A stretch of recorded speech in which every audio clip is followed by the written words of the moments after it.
2026 T20 ലോകകപ്പിനായി India തയ്യാറെടുക്കുമ്പോൾ എൻ്റെ അഭിപ്രായത്തിൽ ഇതിനോടകം തന്നെ ശുഭ്മാൻ ഗില്ലും ജസ്പ്രീത് ബുംറയും തങ്ങളുടെ സ്ഥാനം ഉറപ്പിച്ചു കഴിഞ്ഞു. മറ്റുള്ളവരെ സംബന്ധിച്ചിടത്തോളം അടുത്ത ഏതാനും മാസങ്ങൾ അവരുടെ വിധി നിർണ്ണയിക്കും. അതിലേറ്റവും ക്രൂഷ്യലായത് സൂര്യകുമാർ യാദവിനാണ്. ഇന്ത്യ ഓസ്ട്രേലിയ T20 പരമ്പരയിൽ സൂര്യകുമാറിനെ ഉൾപ്പെടുത്തിയത് ക്യാപ്റ്റൻ ആയതുകൊണ്ട് മാത്രമാണ്, അല്ലാതെ സമീപകാലത്തെ പ്രകടനം കൊണ്ടല്ല.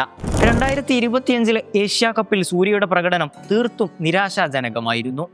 6 മത്സരങ്ങളിൽ നിന്ന് 71 റൺസ്, 23.66 ശരാശരിയിലും 107.57 സ്ട്രൈക്ക് റേറ്റിലും. വെടിക്കെട്ട് ബാറ്റിങ്ങിന് പേരുകേട്ട ഒരു കളിക്കാരനെ സംബന്ധിച്ചിടത്തോളം ഈ കണക്കുകൾ സ്ഥിരതയില്ലായ്മയെക്കുറിച്ച് ആശങ്കയുണ്ടാക്കുന്നു.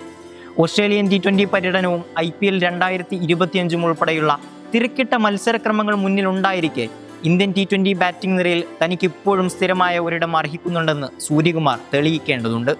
അതേസമയം നിലവിൽ ഏകദിനങ്ങളിലും ടെസ്റ്റുകളിലും ദേശീയ ടീമിനെ നയിക്കുന്ന ശുഭ്മാൻ ഗില്ലിനെ T20കളുടെ ചുമതല ഏൽപ്പിക്കാനും സെലക്ടർമാർ പദ്ധതിയിടുന്നതായി റിപ്പോർട്ടുണ്ട്.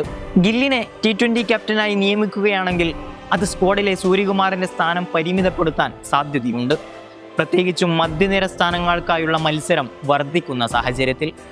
ഈ വെല്ലുവിളികൾക്ക് ആക്കം കൂട്ടുന്ന മറ്റൊരാളാണ് ശ്രേയസ് അയ്യർ. IPL 2025 പഞ്ചാബ് കിങ്സിനെ ഫൈനലിലേക്ക് നയിച്ചുകൊണ്ട് 175.07 സ്ട്രൈക്ക് റേറ്റിൽ 603 റൺസ് നേടിയ അദ്ദേഹം അസാധാരണ പ്രകടനം കാഴ്ചവെച്ചിരുന്നു. വിജയ് ഹസാരെ ട്രോഫി പോലുള്ള ആഭ്യന്തര ടൂർണമെന്റിലും സ്ഥിരത പുലർത്തുന്ന അയ്യർ ബാറ്റിംഗ് മികവും ക്യാപ്റ്റൻസിയിലെ സംയമനവും പ്രകടിപ്പിക്കുന്നു. T20കളിൽ നേതൃത്വപരമായ പരീക്ഷണങ്ങൾ നടത്താൻ സെലക്ടർമാർ തീരുമാനിക്കുകയാണെങ്കിൽ അയ്യർ ഒരു ശക്തനായ മത്സരാർത്ഥിയായി മാറും. അതൊരുപക്ഷെ സൂര്യകുമാറിന്റെ പ്ലേയിങ് 11 സ്ഥാനത്തിന് കോട്ടം വരുത്തിയേക്കാം. വരാനിരിക്കുന്ന ഓസ്ട്രേലിയൻ പരമ്പരയും IPL 2026 വെറും ക്രിക്കറ്റ് മത്സരങ്ങളല്ല, T20 ഏകദിന ലോകകപ്പ് ടീമിലേക്കുള്ള ഒരു ഓഡിഷനാണ്. ഗില്ലിനും ബുംറയ്ക്കും സ്ഥാനം ഏറെക്കുറെ ഉറപ്പാണെങ്കിലും സൂര്യകുമാർ ഉൾപ്പെടെയുള്ള മറ്റുള്ളവർ തങ്ങളുടെ സ്ഥാനം ഉറപ്പിക്കാൻ സ്ഥിരതയോടെ മികച്ച പ്രകടനം കാഴ്ചവെച്ചേ മതിയാകൂ.